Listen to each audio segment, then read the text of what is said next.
By the time the United States comes to decide whether to join the war in 1917, they know exactly what they're getting into. Right? They're not backing into the war in the ways that the European powers did. They've seen the devastation, they've seen photographs, they've seen injured soldiers, and they make that choice anyway. When you say they, do you mean the leaders or the people? Did the death and destruction reach the minds of the American people by that time? Yes, absolutely. We don't in 1917 have the mass media that we have now, but there are images in newspapers, there are newsreels that play at the movie theaters, and of course some of it is sanitized, but that combined with press accounts, often really quite descriptive press accounts, gory accounts, reached anyone who cared to read them. Certainly plenty of people didn't follow the news, felt it was far away. But most Americans who cared about the news knew how devastating this war was. Yeah, there's something that happens that I recently visited Ukraine for a few weeks. There's something that happens with the human mind as you get away from the actual front where the bullets are flying, like literally 1 kilometer away. You start to not feel the war.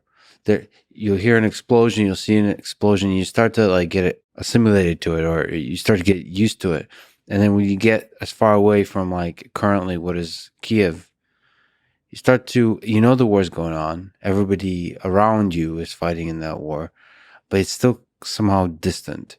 And I think with the United States, with the ocean between, even if you have the stories everywhere, it still is somehow distant, like the way a movie is.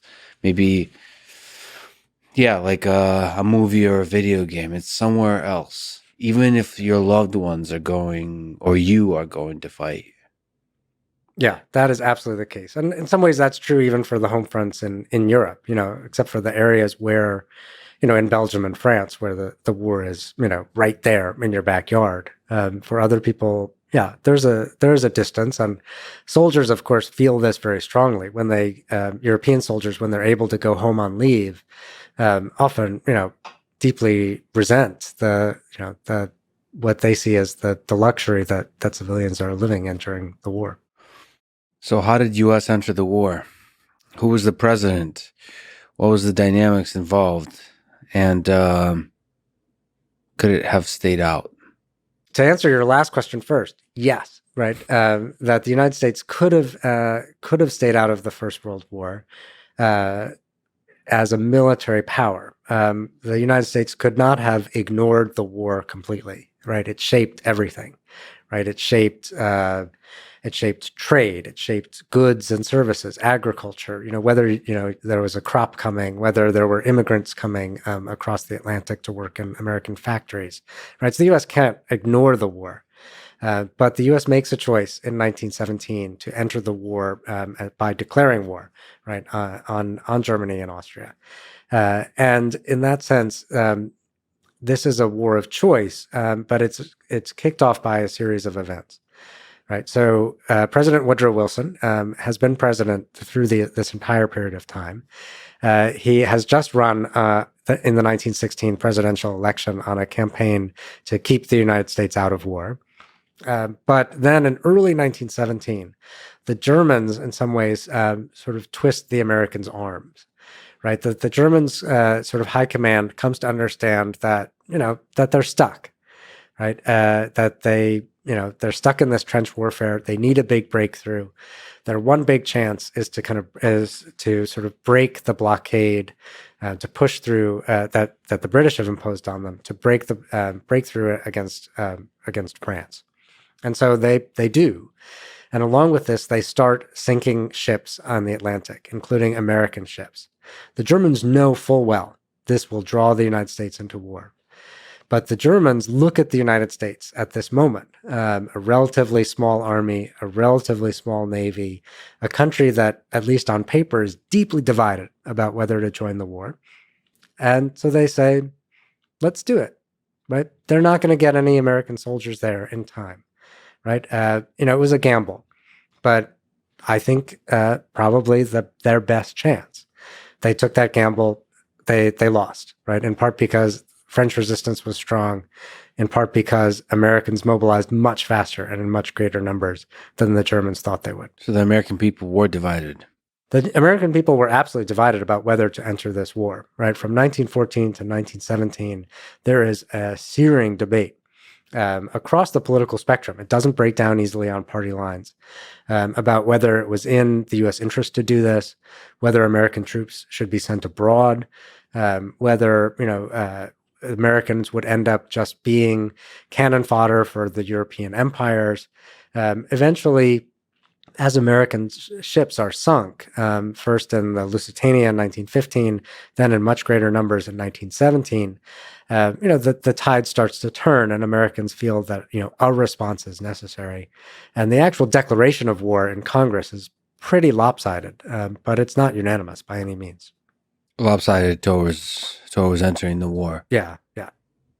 Well, that's really interesting because there's echoes of that in later wars where Congress seems to, nobody wants to be the guy that says no to war for some reason. Once you sense that, in terms of politicians, because then you appear weak. But I wonder if that was always the case.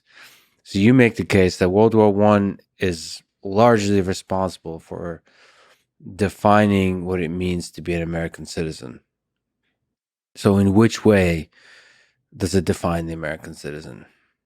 When you think about citizenship, what it means is two things. First of all, what are your rights and obligations? What is sort of the legal citizenship that you have as a citizen of the United States or any other state? And the second is a more amorphous definition of what does it mean to belong, right? To be part of America, right? To feel American, to love it or hate it or be willing to die for it, right? And both of those things really are crystal clear in terms of their importance during the war, right? So both of those things are on the table. Being a citizen who is a citizen who isn't matters. So people who had never carried passports or anything before suddenly have to. But also what it means to be an American, right? To feel like it, to be part of this project is also kind of being defined and enforced during World War I. So project, is a funny way to put a global war, right? So can you tell the story, perhaps that's a good example of it, of the James Montgomery Flagg's 1916 poster that reads, "I want you." Right. A lot of people know this poster, I think, in its original form, in its memeified form, I don't know. But we know this poster and we don't know where it came from. Or most Americans, I think, me included, didn't know where it came from. And it actually comes from 1916. Does this poster represent the birth of something new in America, which is a commodification, or I don't know, that propaganda machine that says what it means to be an American is somebody that fights for their country?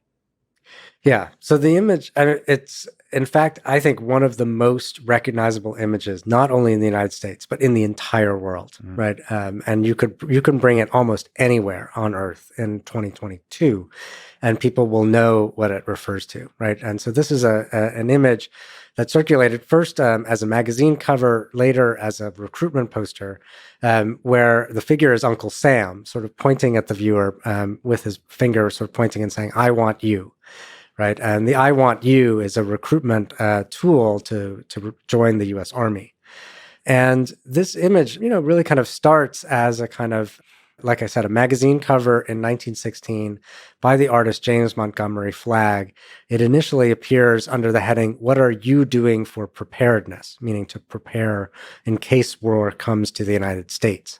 Right. At that point in 1916, we're still neutral. In 1917, it's turned into a U.S. Army recruiting poster. And then it reappears in World War II, reappears generations after. Like you said, it's now gets remixed, memeified.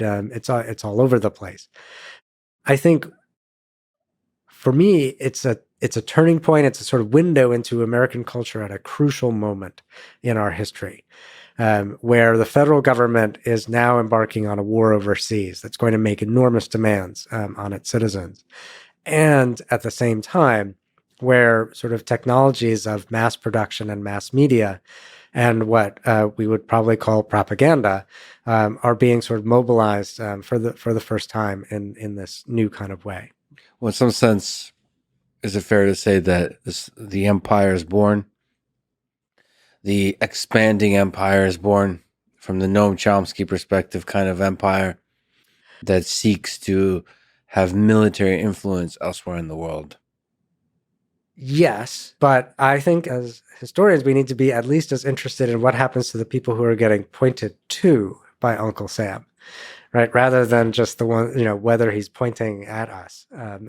So yes, he's asking us to do that, but how do we respond? And the people responded. So the people are ultimately the machines of history, the mechanisms of history. It's not the Uncle Sam. Uncle Sam can only do so much if the people aren't willing to step up. Absolutely. The American people responded for sure, but they didn't build what Uncle Sam asked them to do in that poster, right? And I think that's kind of a crucial aspect that there never would have been sort of global U.S. power without the response that begins in World War I. What was the Selective Service Act of 1917? So one of the very first things that Uncle Sam wants you to do, right, is to register for selective service, for the draft, right? And the law is passed very soon after the U.S. enters the war. It's sort of, demanding that all men, first between 21 and 30, then between 18 and 45, register for the draft, and they'll be selected by a government agency, by a volunteer organization. So it's a requirement to sign up. It is a legal requirement to register. Of course, not everyone who registers is selected, but over the course of the war, 24 million men register, almost 4 million serve in some fashion. What was the response? What was the feeling amongst the American people to have to sign up to the Selective Service Act? Well, have to register. Yeah, this is a bigger turning point than we might think, right? In some ways, this is a tougher demand of the American public than entering the war. It's one thing to declare war on Germany, right? It's another thing to go down to your local post office and fill out the forms that allow your own government to send you there to fight. And this is especially important at a time when the federal government doesn't really have any other way to find you unless you actually go and register yourself, right? And so, ordinary people are participating in the building of this war machine, but at least 500,000 of them don't, right? And simply never fill out the forms, move from one town to another. But you said 20 million did? 20 something? Yeah, about 24 million register, at least 500,000. Is it surprising to you that many registered? Since the country was divided? It is, and that's what I've sort of tried to dig in to figure out how did you get 24 million people to register for the draft, and it's certainly not coming from the top down, right? There may be 100 sort of agents in what's now called the FBI. It's certainly not being enforced from Washington. It's being enforced in through the eyes of everyday neighbors, through community surveillance, all kinds of ways. Oh, so there was like a pressure. There's a lot of pressure. Interesting. So there was not a significant anti-war movement as you would see maybe later with Vietnam and things like this. There was a significant movement before 1917, but it becomes very hard to keep up an organized anti-war movement after that, particularly when the government starts shutting down protests. So as the Selective Service Act of 1917 runs up against some of the freedoms, some of the rights that are defined in our founding documents, what was that clash like? What was sacrificed? What freedoms and rights were sacrificed in this process? I mean, I think on some level, the fundamental right, is liberty, right? That conscription sort of demands, sacrifice on the behalf of some for notionally for the protection of all. So even if you're against the war, you're forced to fight. Right. Yes. And there were small provisions for conscientious objectors, solely those who had religious objections to all war. right? Not political objections to this war. Hmm. And some, several thousand were able to take those provisions. But even then, they faced social sanction, they faced ridicule, some of them faced intimidation. So those liberty interests, both individual freedom, religious freedom, those are some of the first things to go. So, what about freedom of speech? Was there Uh, silencing of the press, of the voices of the different people that would object? Yes, absolutely. Right. And so very soon after the Selective Service Act is passed, then you get the Espionage Act, which of course is back in the news in 2022. What's the Espionage Act? The Espionage Act is a sort of omnibus bill. It contains about 10 or different provisions, very few of which have to do with espionage. But one key provision basically makes it illegal to say or do anything that would interfere with military recruitment. Right. And that provision is used to shut down radical publications, to shut down German language publications. And this really has a chilling impact on speech during the war. Could you put into words what it means to be an American citizen that is in part sparked by World War I?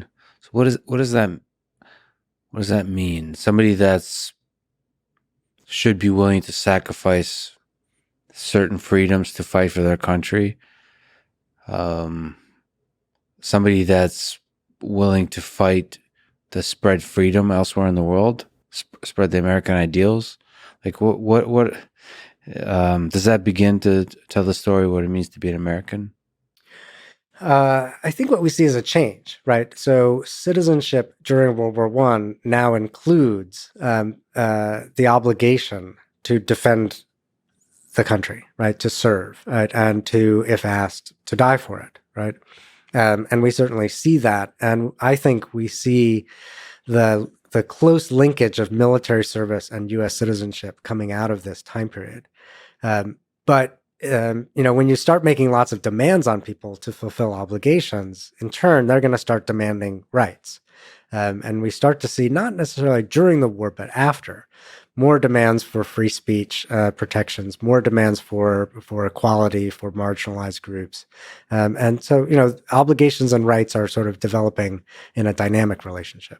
Oh, it's almost like an overreach of power sparked a sense like, oh crap, we can't trust centralized power to abuse, like to drag us into a war. We need to be able to. So there's the birth of that tension between the government and the people. It's a rebirth of it. Of course, Right. that tension is always there, but in its modern form, I think it comes from this Re-intensification of it. Yeah. So what about you said that World War I gave birth to the surveillance state in the U.S. Can you explain?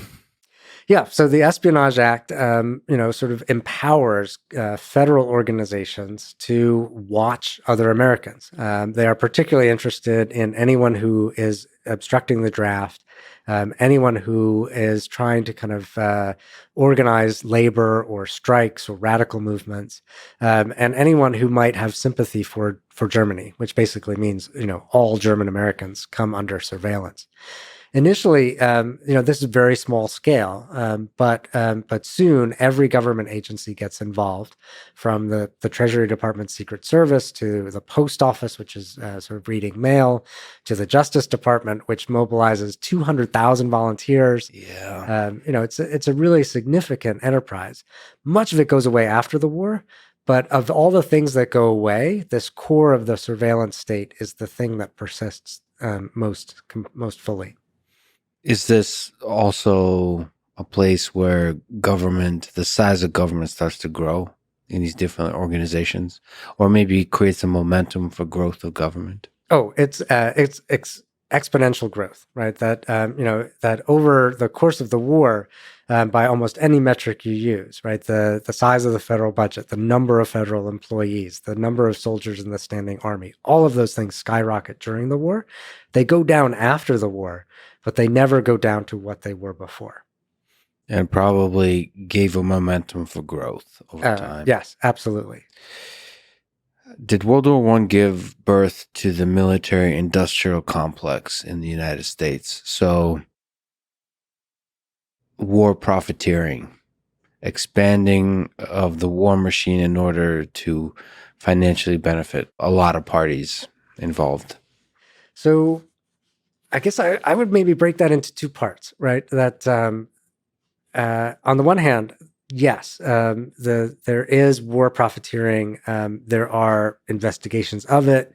In the years after the war, there's a widespread concern that the profit motive had played too much of a part in the war, and that's definitely the case. But I think when you try to think of this term military-industrial complex, it's best, to think of it as, at what point does the one side lock in the other, right? That military choices are shaped by industry, objectives and vice versa. And I don't think that was fully locked into place during World War One. I think that's really a Cold War phenomenon when the United States is on this intense kind of footing for 2 generations in a row. So industrial is really important there. That is companies.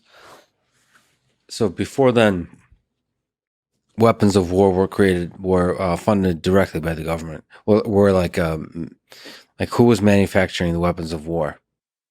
They were generally manufactured by private industry. There were, of course, arsenals, sort of 19th century iterations where the government would produce its own weapons, partly to make sure that they got what they wanted.